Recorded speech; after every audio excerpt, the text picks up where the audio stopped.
اب آگے اللہ تبارک و تعالی نے ان لوگوں کا بیان کیا ہے کہ جن کے پاس واضح اور روشن دلائل آ جانے کے باوجود وہ مسلسل کفر اور عناد کے راستے پر ڈٹے ہوئے ہیں اور حضور اقدس نبی کریم سرور دو عالم صلی اللہ علیہ وسلم سے طرح طرح کے مطالبات کرتے رہتے ہیں. تو اللہ تبارک و تعالیٰ آگے یہ فرما رہے ہیں کہ کیا ان لوگوں کے پاس جو دلائل آ چکے ہیں وہ ان کو مطمئن کرنے کے لیے کافی نہیں ہیں؟ تو فرمایا کہ حل ینظرون، کیا یہ اور کسی بات کا انتظار کر رہے ہیں سوائے اس کے کہ الا ان یاتیہم اللہ، کہ اللہ تبارک و تعالیٰ خود ان کے پاس آ جائے فی ظلل من الغمام،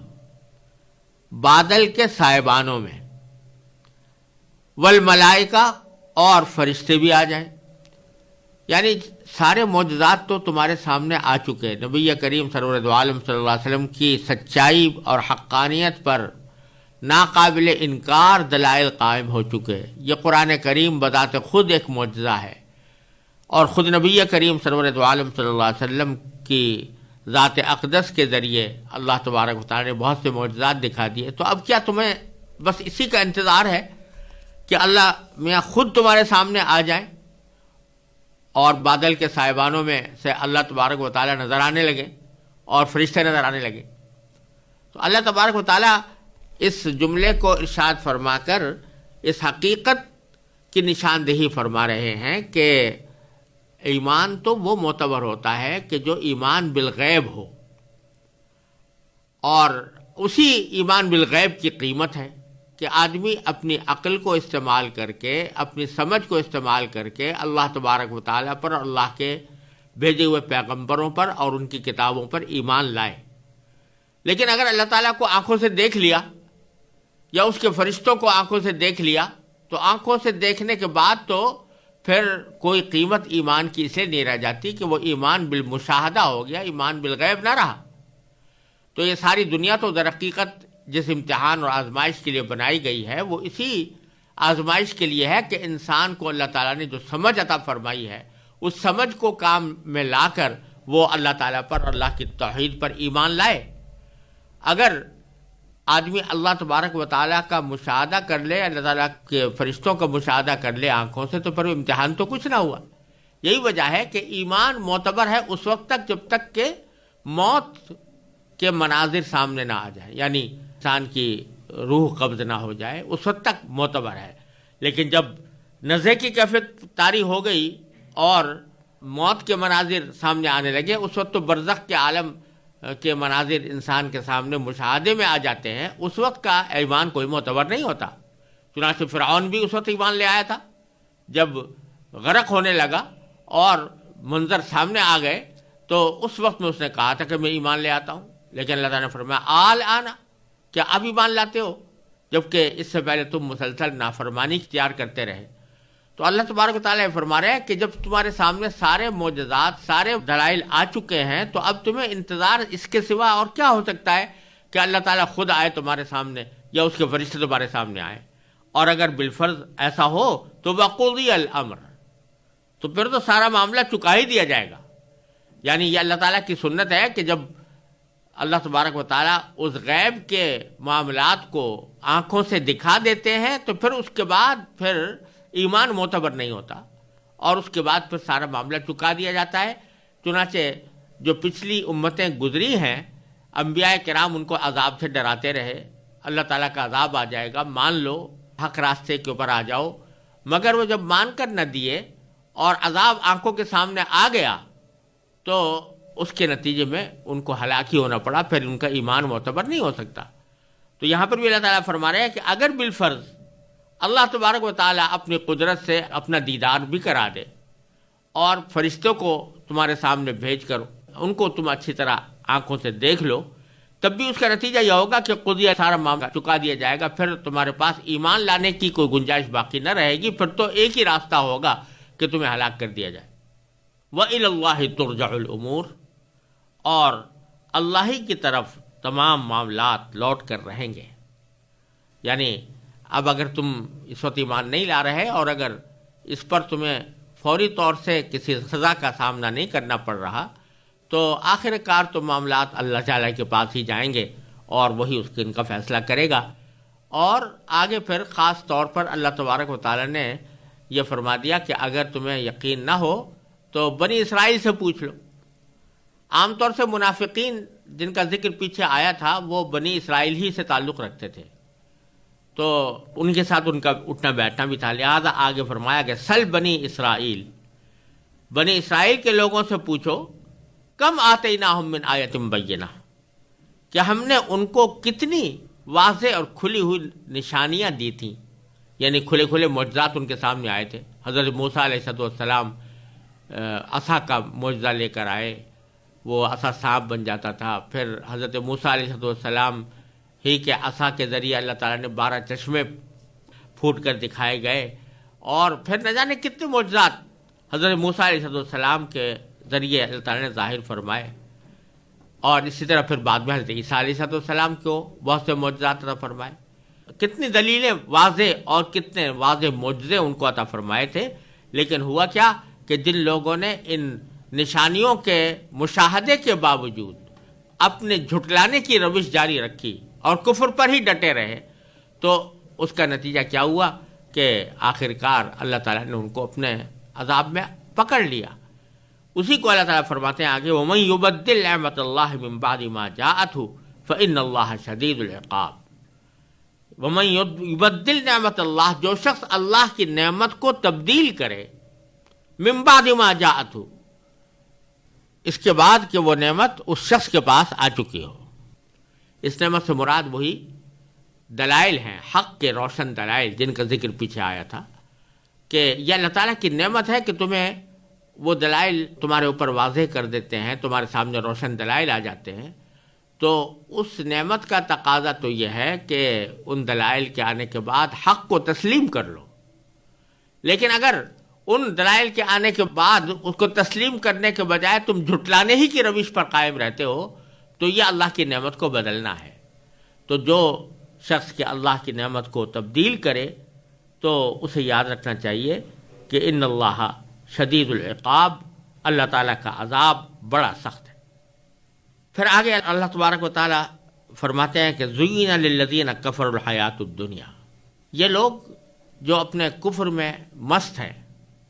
اور اپنے کفر کو انہوں نے اپنی زندگی کا مطمع نظر بنا رکھا ہے، یعنی جنہوں نے کفر کو اپنا اوڑھنا بچھانا بنا لیا ہے اور یہ سمجھتے ہیں کہ ہمیں تو اس کفر سے کبھی ٹلنا نہیں ہے، ان کے بارے میں فرماتے ہیں کہ جن لوگوں نے کفر اپنا لیا ہے ان کے لیے دنیاوی زندگی بڑی دلکش بنا دی گئی ہے. زُیِّنَ لِلَّذِينَ كَفَرُوا الْحَيَاةُ الدُّنْيَا، کافروں کے لیے دنیاوی زندگی بڑی مزین بنا دی گئی ہے، دلکش بنا دی گئی ہے. یعنی جب کفر اختیار کر لیا اور اللہ تبارک و تعالیٰ سے غافل ہو گئے، اس بات سے بے پرواہ ہو گئے کہ کسی وقت ہمیں اللہ تعالیٰ کے سامنے اپنے اعمال کی جواب دہی کرنی ہے، تو پھر تو یہ دنیا کی زندگی ہی رہ گئی. اسی دنیاوی زندگی کے جو لذتیں ہیں اور اس کی جو راحتیں ہیں انہی کو انہوں نے اپنا مقصد زندگی بنا لیا ہے، اور وہ اللہ تعالیٰ نے پھر ان کے اس حضد اور ہٹ درمی کے نتیجے میں ان کا ذہن بھی اسی طرف لگا دیا ہے کہ وہ یہ ساری حیات دنیا جو کچھ بھی ہے اس کو بڑا دلکش سمجھتے ہیں اور اسی کی بہبود کی، اسی کی بھلائی کی فکر میں رہتے ہیں. تو ایک طرف تو حال یہ ہے کہ تنگ نظری کا حال یہ ہے کہ ان کی نظر دنیاوی زندگی سے آگے نہیں جاتی، اور دوسری طرف ان کا حال یہ ہے کہ وَيَسْخَرُونَ مِنَ الَّذِينَ آمَنُوا، کہ یہ ایمان والوں کا مذاق اڑاتے ہیں. جو ایمان والے اپنی دنیاوی زندگی کے اندر آخرت کو بہتر بنانے کی کوشش کر رہے ہیں اور اس کے نتیجے میں کچھ محنت اٹھاتے ہیں، مشقت اٹھاتے ہیں، تو یہ ان کا مذاق اڑاتے ہیں کہ دیکھو یہ اپنی دنیاوی زندگیوں کو کس طرح ضائع کر رہے ہیں. تو یہاں تو وہ مذاق اڑا رہے ہیں، لیکن باری تعالیٰ فرماتے ہیں وَالَّذِينَ اتَّقَوْا فَوْقَهُمْ يَوْمَ الْقِيَامَةِ، جب قیامت کا دن آئے گا تو جن لوگوں کا یہ مذاق اڑا رہے ہیں، اور یہ وہ لوگ ہیں جن کے دل میں ایمان بھی ہے اور تقویٰ بھی ہے، تو وہ ان سے بالا ہوں گے، ان سے اونچے ہوں گے. اس وقت یہ ان کو پتہ چلے گا کہ جن لوگوں کا ہم نے مذاق اڑایا تھا ان کو اللہ تبارک و تعالیٰ نے ہم سے کتنا اونچا مقام عطا فرمایا ہے. پھر فرمایا واللہ یرزق من یشاء بغیر حساب، اللہ تبارک و تعالیٰ جس کو چاہتا ہے بے حساب رزق دیتا ہے. یہ جملہ در حقیقت کفار کے اس باطل دعوے کا جواب ہے کہ وہ کبھی کہا کرتے تھے کہ اللہ تعالیٰ چونکہ ہمیں خوب رزق دے رہا ہے اس لیے یہ اس بات کی علامت ہے کہ وہ ہمارے عقائد اور اعمال سے ناراض نہیں ہے، کیونکہ اگر وہ ناراض ہوتا تو ہمارا رزق بند کر دیتا. تو ان کو جو دنیاوی زندگی کا عیش حاصل تھا یا دنیاوی زندگی کے ساز و سامان ان کے پاس تھے، ان کو وہ اس بات کی دلیل کے طور پر پیش کرتے تھے کہ اللہ تعالیٰ ہم سے ناراض نہیں ہے، لہذا ہم جو کچھ کر رہے ہیں ٹھیک کر رہے ہیں. اس کا جواب اللہ تعالیٰ نے دیا ہے کہ دنیا میں رزق کی فراوانی کسی کے حق پر ہونے کی دلیل نہیں ہوتی. دنیاوی رزق تو اللہ تبارک و تعالیٰ جس کو چاہتا ہے اپنی حکمت اور اپنے معیار کے مطابق جس کو چاہتا ہے عطا فرماتا ہے. اللہ کے نزدیک الگ معیار مقرر ہے کہ جس کو چاہتا ہے بے حساب رزق دیتا ہے، خواہ وہ کافر ہی کیوں نہ ہو. اب دیکھیے فرعون تھا، نمرود تھا، قارون تھا، یہ سب بڑے بڑے کافر تھے، لیکن اللہ تبارک و تعالیٰ نے دنیا کا رزق ان کو بہت کچھ عطا کیا تھا. تو محض یہ بات کہ تمہارے پاس رزق بہت مل رہا ہے اور تمہارے پاس دنیاوی ساز و سامان بہت ہیں، یہ اس بات کی دلیل نہیں ہو سکتی کہ تم حق پر ہو، بلکہ حقیقت میں تم نے روش کا کفر کی اختیار کر رکھی ہے، اور جو روشن دلائل تمہارے پاس آئے ہیں ان سب کو مد نظر رکھ کر تمہیں اپنا طرز عمل متعین کرنا چاہیے. كان الناس أمة واحدة فبعث الله النبيين مبشرين ومنذرين وأنزل معهم الكتاب بالحق ليحكم بين الناس فيما اختلفوا فيه وما اختلف فيه إلا الذين أوتوه من بعد ما جاءتهم البينات بغيا بينهم فهدى الله الذين آمنوا لما اختلفوا فيه من الحق بإذنه والله يهدي من يشاء إلى صراط مستقيم. أم حسبتم أن تدخلوا الجنة ولما يأتكم مثل الذين خلوا من قبلكم مستهم البأساء والضراء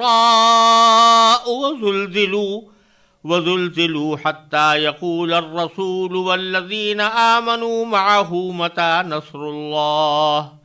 ألا إن نصر الله قريب. سارے انسان ایک ہی دین کے پیرو تھے، پھر جب ان میں اختلاف ہوا تو اللہ نے نبی بھیجے جو حق والوں کو خوشخبری سناتے اور باطل والوں کو ڈراتے تھے، اور ان کے ساتھ حق پر مشتمل کتاب نازل کی تاکہ وہ لوگوں کے درمیان ان باتوں کا فیصلہ کرے جن میں ان کا اختلاف تھا. اور کسی اور نے نہیں بلکہ خود انہوں نے، جن کو وہ کتاب دی گئی تھی، روشن دلائل آ جانے کے بعد بھی صرف باہمی ضد کی وجہ سے اسی کتاب میں اختلاف نکال لیا. پھر جو لوگ ایمان لائے، اللہ نے انہیں اپنے حکم سے حق کی ان باتوں میں راہ راست تک پہنچایا جن میں انہوں نے اختلاف کیا تھا، اور اللہ جسے چاہتا ہے راہ راست تک پہنچا دیتا ہے. مسلمانوں، کیا تم نے یہ سمجھ رکھا ہے کہ تم جنت میں یوں ہی داخل ہو جاؤ گے، حالانکہ ابھی تمہیں اس جیسے حالات پیش نہیں آئے جیسے ان لوگوں کو پیش آئے تھے جو تم سے پہلے ہو گزرے ہیں. ان پر سختیاں اور تکلیفیں آئیں اور انہیں ہلا ڈالا گیا، یہاں تک کہ رسول اور ان کے ایمان والے ساتھی بول اٹھے کہ اللہ کی مدد کب آئے گی. یاد رکھو اللہ کی مدد نزدیک ہے. پچھلی آیتوں میں منافقین اور کفار کا ذکر تھا کہ انہوں نے دنیاوی مفادات کی خاطر روشن دلائل آنے کے باوجود کفر کا رویہ اختیار کیا ہوا ہے، اللہ تبارک و تعالیٰ اگلی آیت میں یہ فرما رہے ہیں کہ اللہ تبارک و تعالیٰ نے جب انسان کو پیدا کیا تھا تو اس وقت ان کے عقیدے اور مسلک کے لحاظ سے ان میں کوئی اختلاف نہیں تھا، سب ایک ہی دین کے پیروکار تھے۔ جب حضرت آدم علیہ السلام اللہ تبارک و تعالیٰ کے حکم سے دنیا میں اترے، وہ اور ان کی اہلیہ محترمہ حضرت حوا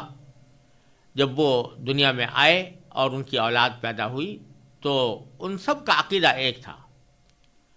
یہ ایک عقیدہ کب تک رہا اس کے بارے میں کوئی بات یقین سے کہنا مشکل ہے۔ بعض روایات سے معلوم ہوتا ہے کہ حضرت ادریس علیہ السلام کے دنیا میں تشریف لانے تک یہی صورت رہی تھی، یعنی سب ایک ہی دین کے پیرو تھے، سب اللہ کو ایک مانتے تھے، سب اللہ تبارک و تعالیٰ کے سامنے آخرت میں جواب دہی کے معتقد تھے۔ بعد میں پھر رفتہ رفتہ اختلافات پیدا ہوئے۔ پہلے اللہ تعالیٰ نے فرمایا کان الناس امۃ واحدہ، یعنی شروع میں سارے انسان ایک ہی امت تھے، اور امت کے ایک ہونے کے معنی یہ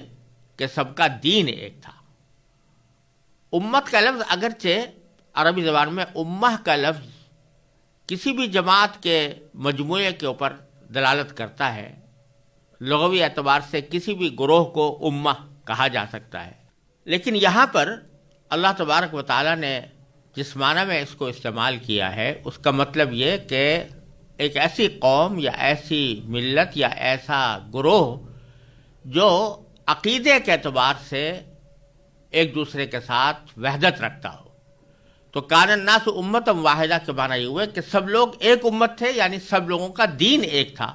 سب کا عقیدہ ایک تھا، ان کے عقیدے اور دین میں کوئی اختلاف نہیں تھا۔ اور اسی سے یہ بات معلوم ہو رہی ہے کہ امت واحدہ در حقیقت اگر قائم ہو سکتی ہے تو وہ عقیدے کی بنیاد پر قائم ہو سکتی ہے، اور اسی کو امت واحدہ اللہ تبارک و تعالیٰ نے قرار دیا ہے۔ بہرحال کہنے کا مقصد یہ ہے کہ شروع میں تمام انسان ایک امت تھے، یعنی سب کا عقیدہ ایک تھا، سب توحید کے قائل تھے، سب اللہ تعالیٰ کے سامنے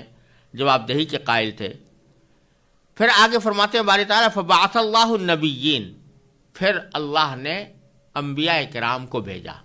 یہاں بیچ میں ایک جملہ محذوف ہے، یہ قرآن کریم کا خاص اسلوب ہے کہ جو بات خود سیاق کلام سے سمجھ میں آ رہی ہو اس کے لیے بعض اوقات اللہ تبارک و تعالیٰ کوئی جملہ براہ راست لانے کے بجائے اس کو سننے والے کے اعتماد پر چھوڑ دیتے ہیں۔ تو در حقیقت ایک جملہ یہاں پر محذوف ہے، وہ یہ کہ سب لوگ ایک امت تھے، یعنی ایک عقیدے کے حامل تھے، پھر اختلاف پیدا ہوا ان کے درمیان۔ جب اختلاف ہوا، کسی نے کوئی دوسرا عقیدہ اختیار کر لیا، کسی نے دوسرا عقیدہ اختیار کر لیا، تو اب یہ طے کرنے کے لیے کہ اصل عقیدہ کیا تھا اور کون سا عقیدہ درست ہے، اللہ تبارک و تعالیٰ نے انبیاء کرام کو بھیجا۔ فبعث اللہ النبیین، اللہ تبارک و تعالیٰ نے نبی بھیجے، یعنی اپنے پیغمبر نازل فرمائے،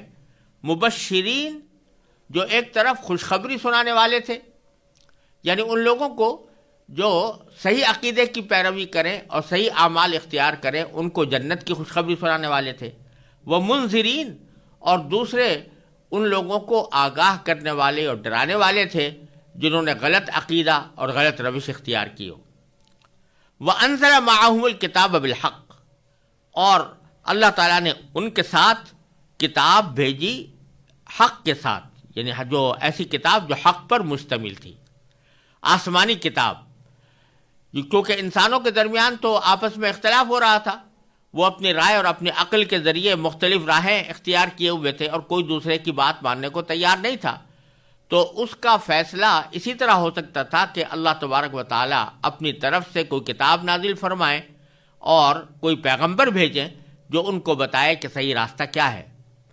تو یہ کتاب اللہ تعالیٰ نے نازل فرمائی بالحق، حق بات کے پر مشتمل،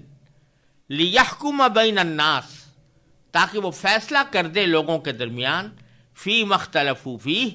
ان معاملات میں جن میں ان کا اختلاف ہو رہا تھا۔ تو آئی تو تھی کتاب اس غرض سے کہ لوگ جو مختلف راستوں میں بٹ گئے تھے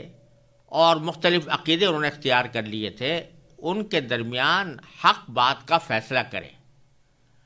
اس کا تقاضا یہ تھا کہ جو لوگ مختلف راستوں پر چل رہے ہیں وہ اس روشن کتاب کے آ جانے کے بعد اپنی پچھلی رائوں کو چھوڑ کر، اپنے پچھلے عقیدوں کو چھوڑ کر اس حق کی پیروی کریں۔ لیکن ہوا یہ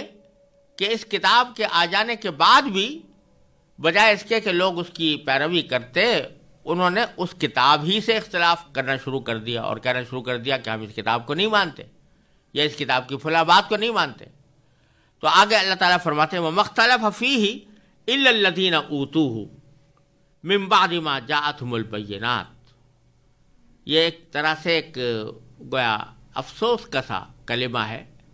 کہ باوجود اس حق کے آ جانے کے افسوس ہے کہ اختلاف بھی انہی لوگوں نے کیا جن کو وہ کتاب دی گئی تھی۔ اور کب کیا؟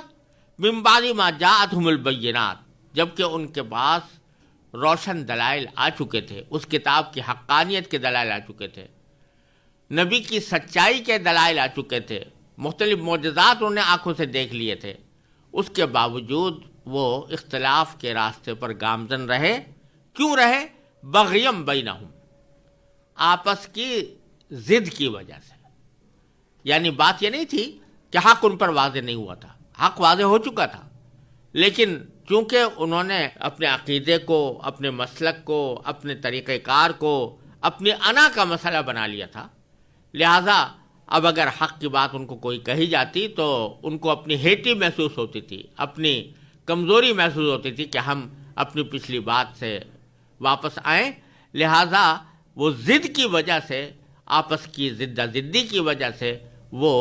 اختلاف کرتے رہے۔ لیکن ایک طرف تو یہ لوگ تھے، دوسری طرف اللہ تعالیٰ فرماتے ہیں فَهَدَى اللَّهُ الَّذِينَ آمَنُوا، جو لوگ ایمان لائے ان کو اللہ تعالیٰ نے ہدایت دی۔ کس بات کی ہدایت دی؟ لِمَا اخْتَلَفُوا فِيهِ مِنَ الْحَقِّ بِإِذْنِهِ، کہ ان کو حق کی ان باتوں میں راہ راست تک پہنچایا جن میں انہوں نے اختلاف کیا تھا، جن باتوں میں وہ اختلاف کر رہے تھے اس میں اللہ تعالیٰ نے اس کتاب کے ذریعے ان کو صحیح راستے کی ہدایت دے دی۔ پھر اللہ تعالیٰ فرماتے ہیں واللہ یہدی من یشاء الی صراط مستقیم، اور اللہ تعالیٰ جس کو چاہتا ہے وہ سیدھے راستے کی ہدایت دے دیتا ہے۔ یعنی جب اللہ تبارک و تعالیٰ کسی کو ہدایت دینا چاہے تو وہ جس کو چاہتا ہے دے دیتا ہے۔ تو سبھی کو راستہ دکھانے کی حد تک تو سبھی کو ہدایت دی تھی، لیکن راستے اور منزل تک پہنچانے کے معنی میں اللہ تعالیٰ جس کو چاہتے ہیں اس کو راستے کی ہدایت عطا فرماتے ہیں۔ یہاں تک تو ان کافروں کا اور منافقوں کا ذکر تھا جنہوں نے حق سے اعراض کیا، حق سے منہ موڑا، اس کی مخالفتیں کیں۔ اب آگے اگلی آیت میں مسلمانوں سے خطاب ہے۔ مسلمانوں سے خطاب اس لیے کیا گیا ہے کہ کفار کی جس روش کا ذکر فرمایا گیا اور منافقین کے جس طرز عمل کا پیچھے ذکر آیا ہے، اس میں یہ بات داخل ہے کہ وہ ایک طرف تو حق کا انکار کرتے تھے اور دوسری طرف جو لوگ حق کو قبول کر چکے ہیں، ایمان لا چکے ہیں، ان کو تکلیفیں پہنچاتے تھے، طرح طرح کی اذیتوں سے ان کو دوچار کر رہے تھے۔ تو اللہ تبارک و تعالیٰ اب مسلمانوں کو تسلی دیتے ہیں کہ ان مصیبتوں اور ان تکلیفوں سے گھبرانا تمہارا شیوا نہیں ہونا چاہیے، اس لیے کہ جنت اتنی سستی نہیں ہے۔ اللہ تبارک و تعالیٰ نے تمہارے لیے جو جنت کا انعام رکھا ہے وہ اتنا سستا نہیں ہے کہ بغیر کسی معمولی مشقت کے تم اس میں داخل ہو جاؤ۔ چنانچہ فرمایا کہ ام حسبتم ان تدخلوا الجنہ، کیا تم نے یہ سمجھ رکھا ہے کہ تم جنت میں یوں ہی داخل ہو جاؤ گے؟ ولما یاتکم، حالانکہ ابھی تک تمہارے پاس اس جیسے حالات پیش نہ آئے، مثل الذین خلوا من قبلکم، جیسے ان لوگوں کو پیش آئے تھے جو تم سے پہلے گزرے ہیں۔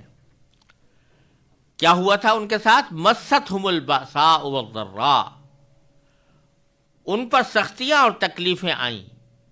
بأساء کے معنی ہے سختی، اور ضرّا کے معنی کسی بھی قسم کی تکلیف، تو ان کو طرح طرح کی سختیاں، طرح طرح کی مصیبتیں، طرح طرح کی تکلیفیں ان کو پہنچیں. وَزُلْزِلُوا، اور ان کو ہلا ڈالا گیا، یعنی ان مصیبتوں اور تکلیفوں کی شدت کی وجہ سے بعض اوقات وہ ہل اٹھے، ان کو ہلا ڈالا گیا ان تکلیفوں سے، یہاں تک کہ رسول نے، خود رسول اور ان کے ایمان والے ساتھی یہ بول پڑے، حتیٰ یقول الرسول والذین آمنوا معہ، یہاں تک کہ رسول اور وہ لوگ جو ان کے ساتھ ایمان لائے تھے وہ بول اٹھے کہ متی نصر اللہ، اللہ کی مدد کب آئے گی؟ تو اللہ تعالیٰ فرماتے ہیں الا ان نصر اللہ قریب، یاد رکھو اللہ کی مدد نزدیک ہے. یعنی یہ تم جو سمجھتے ہو کہ بعض اوقات اللہ تبارک و تعالیٰ کی طرف سے مدد آنے میں دیر ہوتی ہے، تو یہ تمہارے اپنے حساب سے وہ دیر ہوتی ہے، اللہ تبارک و تعالیٰ کے ہاں دیر نہیں ہوتی. اگر تم ان تکلیفوں اور مصیبتوں اور پریشانیوں پر صبر کر کے اپنے موقف پر قائم رہو تو اللہ تبارک و تعالیٰ پھر تمہاری مدد فرماتے ہیں، چاہے وہ تمہیں دیر میں نظر آتی ہو، لیکن حقیقت میں اللہ تعالیٰ کے نزدیک وہ قریب ہے. يسألونك ماذا ينفقون قل ما أنفقتم من خير فللوالدين والأقربين واليتامى والمساكين وابن السبيل وما تفعلوا من خير فإن الله به عليم. لوگ آپ سے پوچھتے ہیں کہ وہ کیا خرچ کریں. آپ کہہ دیجئے کہ جو مال بھی تم خرچ کرو وہ والدین، قریبی رشتہ داروں، یتیموں، مسکینوں اور مسافروں کے لیے ہونا چاہیے، اور تم بھلائی کا جو کام بھی کرو اللہ اس سے پوری طرح باخبر ہے. پیچھے یہ بات گزری تھی کہ اللہ تبارک و تعالی نے تقوی کا حکم عطا فرمایا تھا، اور اس تقوی کے جو مختلف شعبے ہیں ان کا بیان چل رہا تھا. بیچ میں کفار اور منافقین کا تذکرہ ضمنی طور پر آیا. اب پھر اللہ تبارک و تعالی تقوی کے مختلف شعبوں کا بیان فرما رہے ہیں، اور ان میں یہاں اللہ تبارک و تعالی کی خوشنودی کی خاطر کوئی مال خرچ کرنے کا ذکر فرمایا گیا ہے. قرآن کریم نے کئی مقامات پر انفاق کا لفظ استعمال کیا ہے، جس کے لفظی معنی تو مال کو خرچ کرنے کے ہیں، اور لفظی اعتبار سے مال کو کسی بھی کام میں خرچ کیا جائے اس کو انفاقی کہیں گے. جیسے اگر کوئی چیز خریدی گئی ہے روپے کے ذریعے تو اس کو بھی انفاق کہا جائے گا. لیکن عام طور سے قرآن کریم میں جہاں انفاق کا لفظ آیا ہے تو اس سے مراد وہ خرچ ہے جو اللہ تعالیٰ کی خوشنودی کی خاطر کیا جائے. سورہ بقرہ کی بالکل ابتدا میں وَمِمَّا رَزَقْنَاهُمْ يُنْفِقُونَ فرمایا گیا تھا کہ یہ وہ لوگ ہیں، نیک لوگ وہ ہیں جو ہمارے دیے ہوئے رزق میں سے خرچ کرتے ہیں. تو وہاں پر بھی خرچ سے مراد یہ تھی کہ وہ اپنی ضروریات کے علاوہ دوسرے نیک کاموں کے اندر اپنے مال کو خرچ کرتے ہیں. تو یہاں پر بھی انفاق سے مراد وہی ہے. اور یہ ایک سوال کا ذکر فرمایا گیا ہے کہ یسألونک ماذا ينفقون، کہ لوگ آپ سے پوچھتے ہیں کہ وہ کیا خرچ کریں، یعنی اللہ کی خوشنودی کے لیے کیا خرچ کریں. تو اس کے جواب میں اللہ تبارک و تعالی نے فرمایا کہ جواب میں یہ کہہ دیجئے، قل کہہ دو کہ ما انفقتم من خیر، کہ جو مال بھی تم خرچ کرو وہ فللوالدین والاقربین والیتامى والمساکین وابن السبیل،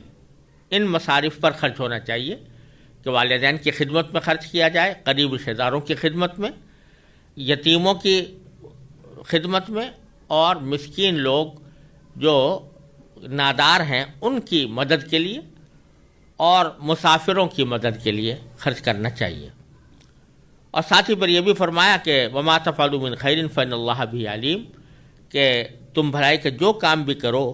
اللہ اس سے پوری طرح باخبر ہے. یہاں پہلی بات تو سوچنے کی یہ ہے کہ سوال تو بظاہر اس بات کا تھا کہ ماذا ينفقون، یعنی وہ کیا خرچ کریں، کتنی مقدار میں خرچ کریں. لیکن جواب میں مال کی مقدار کا ذکر براہ راست کرنے کے بجائے مال کو خرچ کرنے کے مصارف کا ذکر فرمایا گیا ہے کہ کہاں خرچ کرنا چاہیے. اور جہاں تک تعلق ہے کہ کتنا خرچ کرنا چاہیے، اس کے لیے 3 آیتوں کے بعد پھر دوبارہ اسی مضمون کو اللہ تبارک و تعالی نے ظاہر فرمایا ہے. اور اس کی وضاحت اس بات سے ہوتی ہے کہ یہ جو آیت کریمہ ہے، یہ سلموں کا ماذا ینفقون جو اس وقت ہم نے تلاوت کی ہے، اس کے پس منظر کے طور پر مفسرین نے یہ ذکر کیا ہے کہ حضرت عمرو بن جموح رضی اللہ تعالیٰ عنہ ایک صحابی تھے. انہوں نے نبی کریم سرور دو عالم صلی اللہ علیہ وسلم سے یہ سوال کیا تھا کہ اللہ تعالیٰ نے قرآن کریم میں انفاق کا بہت زیادہ ذکر فرمایا ہے اور اس کی بڑی فضیلت بیان فرمائی ہے. تو اب ان کا سوال یہ تھا کہ ما ننفق من اموالنا و این نضعها، ہم کیا مال خرچ کریں، یعنی کتنا خرچ کریں اور کہاں اس کو خرچ کریں. تو ان کے سوال میں دونوں باتیں شامل تھیں، یہ بھی کہ کتنا خرچ کریں اور یہ بھی کہ کہاں خرچ کریں. تو اللہ تبارک و تعالیٰ نے اس جگہ ان کے سوال کے دوسرے جز کو زیادہ وضاحت کے ساتھ بیان فرمایا، اور جہاں تک یہ کہ کتنا خرچ کریں اس کے بارے میں صرف اتنا اشارہ کر دیا کہ وما تفعلوا من خیر فإن اللہ بہ علیم، کہ تم بھلائی کا جو کام بھی کرو گے، کسی بھی بھلائی کے کام میں خرچ کرو گے تو اللہ تعالیٰ اس کو خوب جانتا ہے اور اس کی بہترین جزا تمہیں انشاءاللہ عطا فرمائے گا. اور یہاں مصرف کے ذکر کو خصوصی طور پر اس لیے ذکر فرمایا کہ جب آدمی کوئی مال خرچ کرنا چاہتا ہو اللہ تعالیٰ کے راستے میں، تو بعض لوگ بس یہ سمجھتے ہیں کہ ہمارے سر سے یہ بلا ٹل جائے، یعنی ہم نکال دیں پیسے. اس بات کا ان کو دھیان نہیں ہوتا کہ کسی صحیح مصرف پر خرچ کریں، ایسی جگہ خرچ کریں جہاں واقعتاً ضرورت بھی ہو اور جہاں اللہ تبارک و تعالیٰ کو خرچ کرنا پسند بھی ہو اور اس پر اجر و ثواب بھی ملے. لہذا خرچ کتنا کریں اس سے پہلے اللہ تبارک و تعالیٰ نے اس بات کو واضح کرنا زیادہ اہم قرار دیا کہ کہاں خرچ کرنا چاہیے. تو اللہ تبارک و تعالیٰ فرماتے ہیں کہ ان مصارف کو پہلے اچھی طرح سمجھ لو جہاں خرچ کرنے سے اللہ تبارک و تعالیٰ کی خوشنودی حاصل ہوتی ہے. اس کے بعد جہاں تک یہ بات ہے کہ کتنا خرچ کرو تو یہ تمہاری اپنی ہمت پر ہے، اور وما تفعلوا من خیر فإن اللہ بہ علیم، جو بھلائی بھی کرو گے تو اللہ تعالیٰ اس کو بہتر جانتا ہے. پھر آگے 3 آیتوں کے بعد دوبارہ یہ سوال دہرایا وَيَسْأَلُونَكَ مَاذَا يُنْفِقُونَ، اس وقت میں کتنا خرچ کرنے کا براہ راست ذکر بھی فرما دیا ہے، جس کی تفصیل انشاءاللہ 3 آیتوں کے بعد آئے گی. لیکن یہاں اللہ تبارک و تعالیٰ کا ماذا ينفقون یعنی کیا خرچ کریں کے جواب میں مصارف کا بیان فرمانا کہ کہاں کہاں خرچ کرو، یہ در حقیقت اشارہ اس طرف ہے کہ مصرف کی بڑی اہمیت ہے. تم نے اپنی طرف سے پیسے خرچ تو کر دیے، لیکن یہ نہ دیکھا کہ وہ صحیح جگہ پر پہنچے اور صحیح ضرورت کو پوری کریں، اور وہ واقعتاً وہ کام جس کے لیے پیسے دے رہے ہو وہ اللہ تعالیٰ کو راضی کرنے والا ہو. اس واسطے اس کو پہلے سمجھ لو. چنانچہ یہاں اللہ تبارک و تعالیٰ نے 5 مصارف کا ذکر فرمایا ہے کہ ایک تو والدین کو دو. یہاں یہ سمجھ لینا چاہیے کہ یہ سارا ذکر جو ہو رہا ہے یہ نفلی انفاق کا ہو رہا ہے، زکوٰۃ کا یہاں ذکر نہیں ہے. زکوٰۃ کے لیے اللہ تعالیٰ نے الگ مصارف بیان فرمائے ہیں، وہ انشاءاللہ آئندہ سورہ توبہ میں آئیں گے. لیکن یہاں پر جو ذکر ہو رہا ہے وہ اس بات کا ہے کہ کوئی شخص نفلی طور پر مال اللہ تعالیٰ کے راستے میں خرچ کرنا چاہتا ہے تو اس کا پہلا مصرف جو ہے فرمایا کہ والدین ہیں. تو والدین کو زکوٰۃ تو نہیں دی جا سکتی. والدین اگر غریب بھی ہوں تو ان کو زکوٰۃ نہیں دی جا سکتی. اسی طرح والدین اگر اپنی اولاد کو زکوٰۃ دینا چاہیں تو زکوٰۃ نہیں دی جا سکتی، اس لیے کہ والدین اور اولاد میں ایسا رشتہ ہوتا ہے کہ اگر وہ ایک دوسرے کو کچھ دیں تو یہ ایسا ہے جیسے کسی شخص نے ایک جیب سے پیسے نکال کر دوسری جیب پہ ڈال دیے، اس لیے زکوٰۃ تو اسے ادا نہیں ہوتی. لیکن زکوٰۃ کے علاوہ والدین کی جو خدمت بھی کی جائے، ان کے لیے کوئی ہدیہ لے آئیں، کوئی تحفہ لے آئیں، کوئی ان کی ضرورت پوری کر دیں، کوئی بیمار ہوں تو ان کی دوا دارو کا انتظام کر دیں، یہ سارے کے سارے فللوالدین کے اندر داخل ہے. تو والدین کو راحت پہنچانا. اور اس کو اللہ تعالیٰ نے مقدم فرما کر اشارہ اس بات کی طرف کر دیا کہ بعض لوگ یہ سمجھتے ہیں کہ ہم اپنے والدین پر جو خرچ کر رہے ہیں یہ کوئی ثواب کا کام نہیں ہے یا یہ تو ہماری دنیا داری کا کام ہے. تو یہ بات درست نہیں، بلکہ وہ الوالدین کے اوپر خرچ کرنا اور ایسا خرچ کرنا جس سے ان کو راحت ملے، یہ انسان کے لیے بہت موجب اجر ہے. پھر دوسرا مسئلہ فرمایا والاقربین، یعنی قریبی رشتہ دار. تو قریبی رشتہ داروں کو مال دینا، ان کے اوپر پیسے خرچ کرنا، ان کی ضروریات پوری کرنا، ان کی حاجتیں رفع کرنا اور مشکل مواقع پر ان کے کام آنا، یہ ساری باتیں رشتہ داروں کے ساتھ حسن سلوک سے تعلق رکھتی ہیں اور اس کا بڑا اجر و ثواب ہے. صدقہ صرف یہی نہیں ہے کہ آپ کسی اجنبی کو پیسے دے دیں، بلکہ اپنے قریب رشتہ دار ہیں وہ سارے کے سارے حقدار ہیں، اور ان کو دینے کے اندر بھی وہی ثواب ملتا ہے جو کسی اجنبی کو صدقہ دینے سے ملتا ہے، بلکہ اس سے زیادہ، کیونکہ صدقے کا اس میں ثواب ہوتا ہے اور ساتھ ساتھ صلہ رحمی کا بھی اس میں ثواب ملتا ہے. اور یہ جو دوسرے رشتہ دار ہیں ان کو زکوٰۃ بھی دی جا سکتی ہے. صرف دو رشتے ایسے ہیں جن پر زکوٰۃ نہیں دی جا سکتی. ایک باپ بیٹے کو یا ماں بیٹے کو نہیں دے سکتے، ان کے درمیان آپس میں ایک دوسرے کو زکوٰۃ نہیں دی جا سکتی. اور دوسرے شوہر بیوی اور بیوی شوہر کا جو رشتہ ہے اس میں زکوٰۃ ادا نہیں ہوتی. شوہر بیوی کو زکوٰۃ نہیں دے سکتا، بیوی شوہر کو زکوٰۃ نہیں دے سکتی. باقی جتنے بھی رشتے ہیں، وہ چاہے بھائی ہو، بہن ہو، چچا ہو، پھوپھی ہو، جتنے بھی رشتہ دار ہیں ان سب کو اگر وہ صاحب نصاب نہیں ہیں اور مستحق زکوٰۃ ہیں تو ان کو زکوٰۃ بھی دی جا سکتی ہے، اور زکوٰۃ کے علاوہ دوسرے صدقات بھی ان کو دیے جا سکتے ہیں. پھر فرمایا والیتامى، یعنی یتیم، جو بچے یتیم رہ گئے ہوں تو ان کی کفالت کرنے والا کوئی نہ ہو، یا یہ کہ وہ حاجت مند ہوں تو ان کے اوپر خرچ کرنا یہ بھی بہت بڑی عظیم فضیلت کی چیز ہے. والمساکین، مساکین مسکین کی جمع ہے، اور مسکین کا ترجمہ اردو میں نادار سے کرنا مناسب ہے، یعنی ایسے لوگ جن کے پاس کچھ ہے نہیں، جو اپنی ان کی ضروریات کے لیے کافی ہو، تو ان کے اوپر خرچ کرنا بڑی فضیلت کی چیز ہے. اور یہ بھی ایسی چیز ہے کہ اس میں زکوٰۃ بھی ادا کی جا سکتی ہے اور نفلی صدقات بھی دیے جا سکتے ہیں. وابن السبیل، مسافر. یہ صورت پچھلے زمانے میں زیادہ پیش آیا کرتی تھی کہ کوئی شخص سفر پر نکلا، اور سفر عام طور سے پیدل یا گھوڑوں اونٹوں پر ہوتے تھے، تو لمبے سفر کے دوران بعض اوقات انسان کے پاس پیسے ختم ہو جاتے تھے، زیادہ راہ ختم ہو جاتا تھا. تو اگرچہ اس کے وطن میں اس کے پاس مال موجود ہو، لیکن سفر کے دوران وہ بیچارہ محتاج ہو جاتا تھا، تو اس کو بھی زکوٰۃ سے بھی اس کو دیا جا سکتا ہے اور صدقات میں سے بھی دیا جا سکتا ہے. تو کہ مسافر ہے بیچارہ جو اپنی منزل تک پہنچنا چاہتا ہے لیکن اس کے پاس اسباب اور وسائل نہیں ہیں، تو اس کے اوپر بھی خرچ کرنا یہ اللہ تبارک و تعالیٰ کو بڑا پسند ہے اور انفاق فی سبیل اللہ کا ایک اہم حصہ ہے. پھر یہ فرما دیا کہ جتنا بھی تم خرچ کرو گے، جو بھی بھلائی کرو گے تو اللہ تعالیٰ اس کو جانتا ہے، لہٰذا کتنا خرچ کرو یہ اپنی ہمت کے مطابق دیکھو، اور جتنا خرچ کر سکتے ہو اس کو ان مصارف کے اوپر خرچ کرنے کی کوشش کرو. اور یہ جو مصارف یہاں بیان فرمائے ہیں اللہ تعالیٰ کے راستے میں خرچ کرنے کے، یہ صرف یہ سارے کے سارے ایسے نہیں ہے کہ سارے مصارف کو اکٹھا جمع کر دیا گیا ہو، بلکہ ان میں سے اہم چیزوں کو یہاں پر ذکر فرمایا گیا ہے. ورنہ کوئی بھی ایسا کام کہ جس سے دوسروں کو فائدہ پہنچے وہ انفاق فی سبیل اللہ کے اندر داخل ہے. اگر کوئی فرض کرو کہ کوئی شفا خانہ تعمیر کرتا ہے، کوئی کنواں کھودتا ہے، کوئی مسجد بناتا ہے، کوئی مدرسہ بناتا ہے جس سے دوسرے لوگوں کو فائدہ پہنچے، تو یہ سب انفاق فی سبیل اللہ کے اندر داخل ہے.